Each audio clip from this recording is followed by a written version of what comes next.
Goeie. Een citaat uit de Ljouwerte krant Aron de Vreed. Na de kruisiging van Jezus tijdens de paaseditie in Harlingen kwamen de bedroefde discipelen nu bij elkaar in scoutingcentrum Grutte Pier aan de Haukersleert. Ja, er gaat een vraat van onbegrip van jippen. Lokkig wisten wel uit de passenperioden dat Jezus elke keer in een oorplak de hemel in gaat, dit keer dus in Bolzert en Snits. Televisieprogramma's meidsen is duur, dus Zuidwest-Friesland joeg een ton, de provincie die er dan treden bij. De beide cultuurpoeskers Petra van den Akker en Sitske Poepjes die tochten namelijk dat ze in ruil daarvoor wel drie Friestalige wutjes in de uitsturing jaren zoen. Mis. Ze moesten dwaan met de opmerking in het passenbericht dat Maria Magdalena, Betty Wieringa, in Ljouwert ben is. En wat ook denkt dat die beide vrouwen de nij in de hemelvaart het geld waarom gewoon niet mis.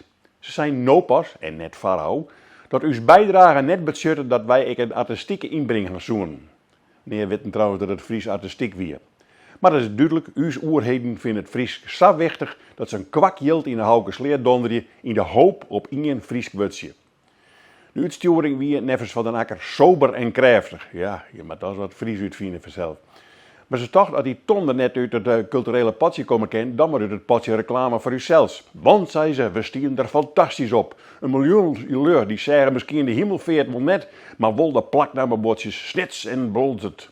En daarom zullen nevens van den Akker daar meesten heen komen. Nou, droom maar lekker trolleven. Diezelfde dag hier alziedig kunstner Gerrit Breedler ex in hemelveert. Hij kwam hier in de tijd als Twents jonkje. Een krachtige schilder met een sober warme stem die prachtige vesten en toneelstukken in goed Fries schreeuw en zong. Zien op een dag die wordt dijstig draait op crematies. Een noemer in het Fries en Hollands. En als we dat jaren op zien oorskiën, betekent dan dat hij, die het saffele budgetten had om de Friese taal bij de meesten te brengen, nooit een cent Fries culturele subsidie kregen had.